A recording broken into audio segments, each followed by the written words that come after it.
It in fact is a desert wildflower super bloom in Death Valley.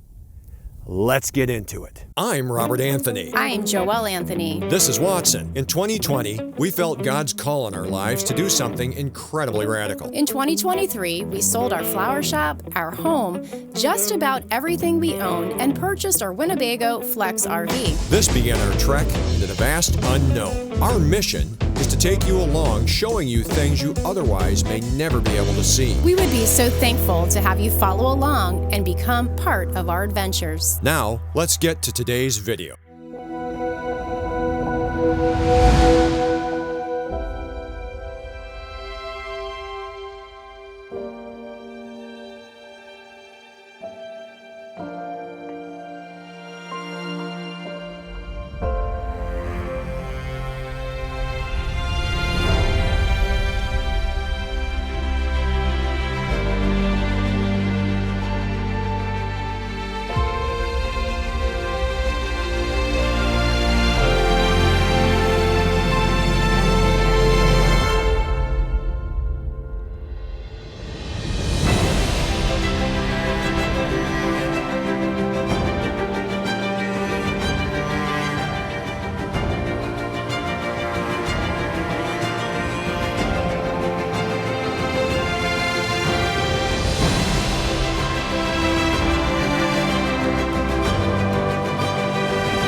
Oh, geez, I'll tell you, the area around Hurricane, Utah, in the Zion National Park, the Zion Wilderness, I don't think will ever get old.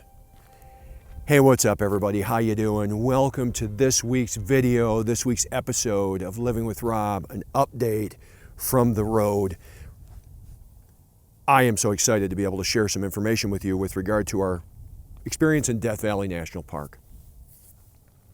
So you may recall from our last video that we were spending about a week in the hole-in-the-wall campground in the Mojave National Preserve. This was just a break. It was a break in the filming from the Anza Borrego Desert State Park in the Joshua Tree area where we had been as we were preparing to go to Death Valley, little knowing what was in store for us when we got to the Death Valley area.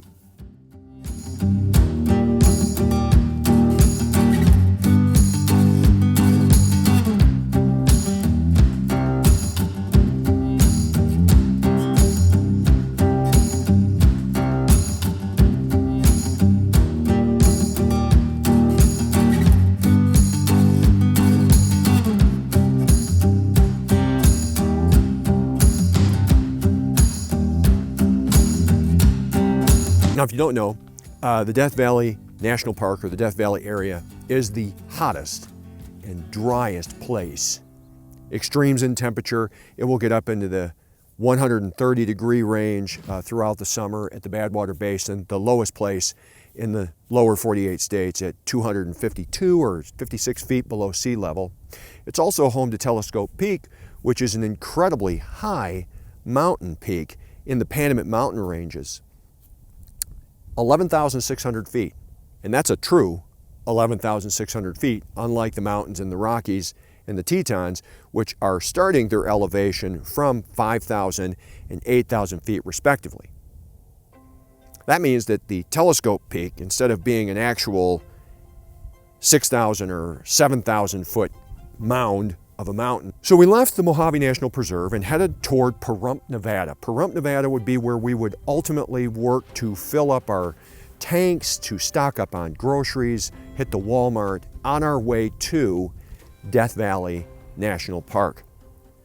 As we were going through some wilderness areas on one of the highways, we ran into a town of Shoshone, and fields opened up of desert sunflowers. It was amazing. This was the first area that I was actually able to launch my drones legally and fly them over the desert wildflower fields, which of course, you know, that's exactly what I did. So we stopped, we pulled over, we let Watson out for a walk, and I launched the drones. Joelle was so excited here. She was able to eyeball her very first Desert 5 spot. The Desert 5 spot is one of the most sought after little wildflowers in the entire desert. They are elusive. They're like finding Bigfoot. But once you find one, you just never forget it. They're just such a delicate little flower. And I hear her chirping out there, making some noise while I'm flying around, and she found a Desert 5 spot. So she was so excited to be able to share that with everybody. Little did we know what we would see when we were in Death Valley. We finished up at Walmart, drove through Death Valley Junction, through the Amorgosa Valley, and while we were driving through the Amorgosa Valley, just like fields as big as this area here that you can see were just full of desert sunflowers, just as far as the eye could see. Horizons of yellow. It was amazing. Was blown away by what we were seeing, thinking we'll come back and film and photograph that. We got to camp, set up camp, and that was pretty much it for the day. The next day would begin the adventures into Death Valley National Park. Now, I'd like to ask right now, if you haven't already, if you could like this video, hit the subscribe button and hit that bell notification. If you like the video, it helps with the interaction. YouTube will think that you like it and it'll start sharing it out more. And if you subscribe, you're going to get updates with regard to what's coming up. You don't want to miss subsequent weeks from this video because I've got an entire series of videos planned, all things Death Valley, to give you tons of information should you in the future decide that you want to visit Death Valley National Park. How to do it, how to get there, where to go, where to do the best photography, what times to do the best photography, really how to just maximize your visit. This national park is huge. I believe it's the largest national park in the lower 48 states. It is just huge. I think it's 200 miles from the south end to the north end, maybe even farther. It is a gigantic, enormous place. You're going to want some help getting through that, and I'm going to be doing that in future videos. The first visit was going to be Dante's View. Now, Dante's View is up at about 5,000 feet, and it backs up to the Badwater Basin area. It's a great place to do sunset and sunrise photography. It is really gorgeous up there if you catch the clouds right, and it is pretty. Now, for us, it wasn't really monumental. It's a beautiful drive. We did it in the dark. And I tried to do some photography up there, and it really didn't work out much. But across the Dante's View, you can see directly across there, you can see the Telescope Peak area. There was a ton of snow still on the Panamint Mountain range up there. And that's the thing about Death Valley. It is the land of extremes. It would be 90 degrees down in Badwater and 30 degrees or 40 degrees up on the top of Telescope Peak in the day. So it's a very harsh, very dramatic, very extreme climate in Death Valley, which is partly why I like it. You would never believe that the amount of wildflowers were totally possible in this desert super bloom that we were a part of and that we were experiencing. Now, there was not any projection that there would be a desert wildflower super bloom in Death Valley this year, but in my view, that's exactly what we were in store to experience as the days would wear on. A lot of this is because there was so much rain. In October of last year, there was a cyclone that hit the shores of California, and that blew in so much storm and so much water, it actually destroyed a number of the roadways throughout Death Valley because of the wash. It just washed everything out, like huge gaps in the road. And then in February, there was an inordinate amount of rain across the entire Sonoran Desert and the Colorado Desert Plain and the Mojave Desert Plain that kind of encompass this whole area, which just pushed these wildflowers out. I had no idea what we were going to be seeing. When we drove up to Dante's View, it was dark. We're driving back down, and there are just wildflowers everywhere, painting the sides of the mountains. And again, they would just continue to develop over the coming days. It was surreal.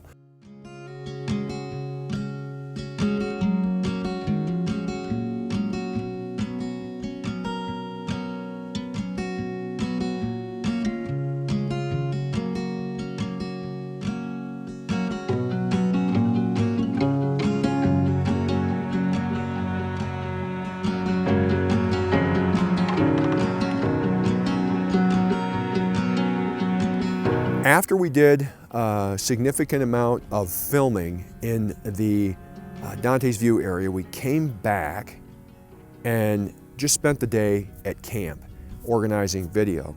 The next day would end up being Milky Way Day. So we were there at the prime time to do Milky Way photography. And one of the shots that I've missed in the past is the Milky Way over the Harmony Borax Works train. There's an old historical train that they have inside the park at the Harmony Borax Mill Work, where they used to do a lot of mining, I believe for borax, boron, I'm not sure, whatever the chemical component is. They have a historical landmark there, and it's one of the neatest places to do Milky Way photography. So Joelle and I got up early, and we had determined that we would do Milky Way photography and the sunrise over the Mesquite Sand Dunes. That is a great area, the Mesquite Sand Dunes, to do sunrise photography or sunset photography. The shadowing across the dunes is like nothing you've ever seen. And when you combine that with a huge mountain range in the back, as well as on the other side, you got the Panamint Mountain range on one end, and I don't know what the other mountain range is, but for sunrise, it was just great. Great success on the Milky Way. Loved it. Got shots that I've been wanting to get for years. And beautiful photography over the softly lit Mesquite Sand Dunes.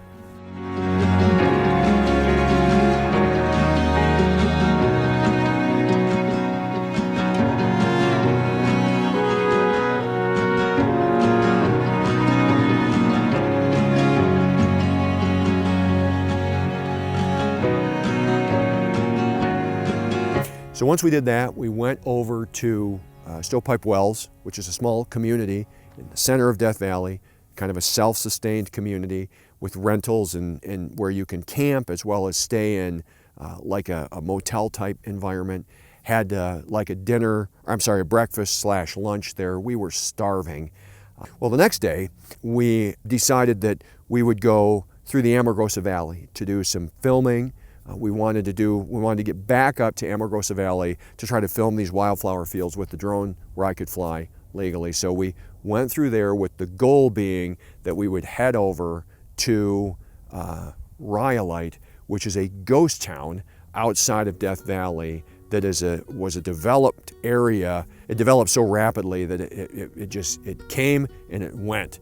It went just as quick as it came. Historical area that the Bureau of Land Management manages, and it is a really neat place to see. There's some art there. They do a lot of different sculptures, and it's really neat.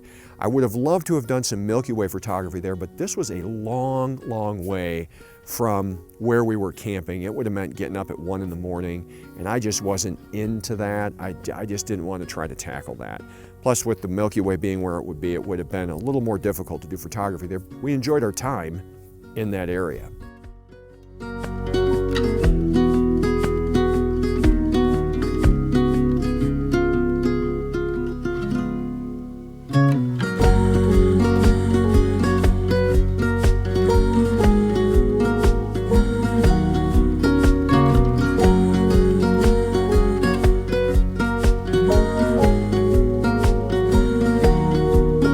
That gave us a chance to stock up on water and to get some coffee, stock up on fuel.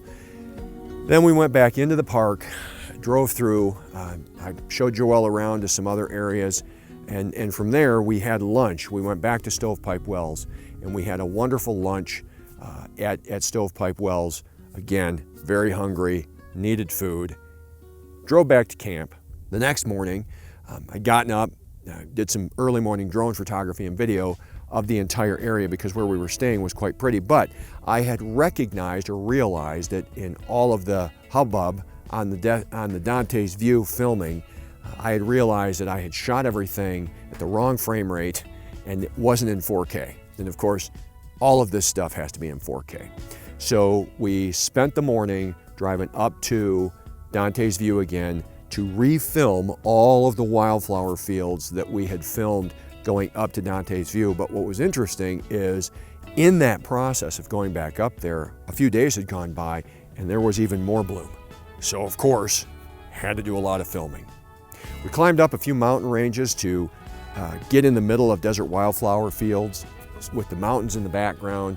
It made for some great video that we were able to do some topic-related video that we're going to share in subsequent releases later on. Thoughts, and it was a really neat opportunity to be up there. So we went up there. Super.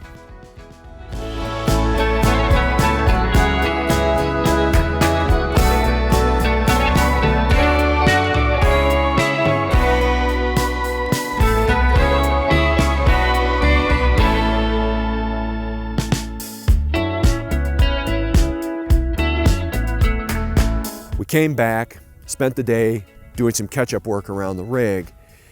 Then we decided I wanted to go down to the Badwater Basin and do some reflection photography in the Badwater Basin. Now, if you don't know, due to the rain and due to the intense volume of water, Lake Manly, what they call Lake Manly, which is where the Badwater Basin is, actually had water in it. This is a once-in-a-lifetime opportunity for somebody like me. I don't know that it will ever be filled with water again. This might be just, again, a 100-year event. I'm pretty sure that it is. We wanted to go down and try to do some reflection photography. I wanted to get the Panamint Mountain range reflected in the Badwater Basin filled with water. Because it's so shallow, there was no wind. It was like glass.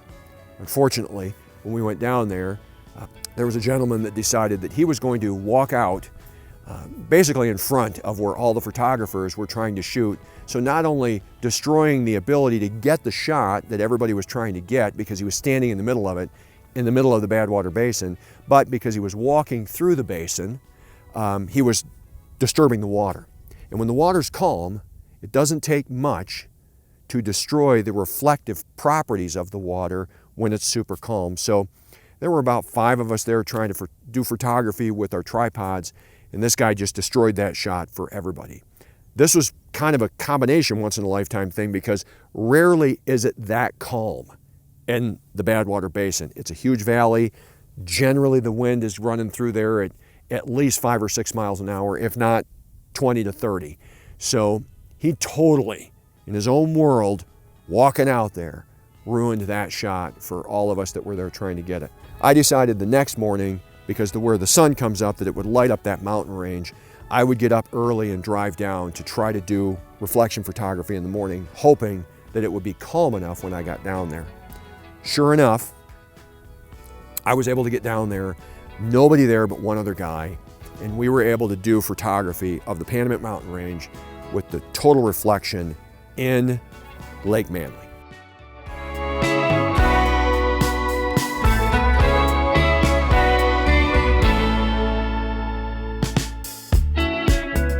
Such an exciting time to be in Death Valley, to be able to get these various shots that I've wanted to get, but never would I've imagined that A, there would be so many wildflowers throughout Death Valley of varying, of such variety, of so many different species. It was amazing to me. Secondly, to have water in Badwater Basin. Normally, this is what Badwater Basin will look like. I've been there, got great sunset photography while I was there, but it's all salt and calcification, forming all these hexagonal type, really neat formations, but they're all covered in water.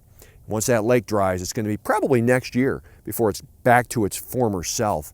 And of course, because there have been so many people out kayaking, walking around in it, a lot of the salt formations are going to be destroyed. Don't know how long that's going to take to recover, but still, made for some great photography. Since I was down there, I decided, because I'm going to be producing videos for you guys about where to go in Death Valley, how to plan your trip, where to do photography, I drove around the Badwater Basin area to do a lot of filming of areas like Artist Palette, Zabriskie Point, 20 Mule Team Canyon. It also gave me an opportunity for my one last mission, and that was, where am I going to go to film the Milky Way over the Badwater Basin? The Milky Way photography in Death Valley is one of a kind. Very dark. It is a gold standard dark sky park according to the International Dark Sky Society. You can't get any better. My idea was to try to get the Milky Way as a reflection in the Badwater Basin. That was my hope. Being there in the day, I was able to figure out where the Milky Way is going to be in relation to the water. and I was able to plan that shot. Unfortunately, the weather didn't cooperate. Joelle and I got up at 2 in the morning, did the 45-minute drive down to the Badwater Basin, hoping that there would be nobody around. And because it is so far away, there was nobody there. I didn't have to worry about headlights, brake lights, nothing would disturb the shot. While there is some reflection in the shots, in a couple of them, it is marred because it was a little bit windy, about 4 miles an hour in wind. But I was able to get 2 stellar shots, one standard portrait and one beautiful panorama over the entire mountain range with the salt flats in front of it.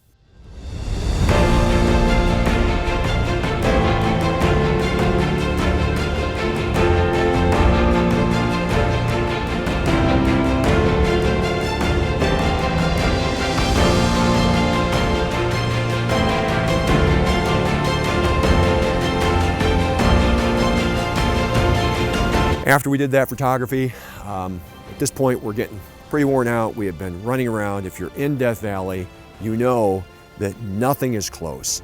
Everything is going to be hours on end of driving. It's exhausting. From that, we went back up to the 20 Mule Team Canyon because we had found an entire field of Desert 5 spots that we wanted to do a little bit more photography of. It's kind of like honey, you know? You get some honey, you eat a bunch of it. And it's with these Desert 5 spots, there were so many throughout Death Valley. We just had to take one last opportunity before we were calling it a day to head out. We enjoyed our morning doing that, and then we headed back to camp to pack up and begin our trek to Las Vegas.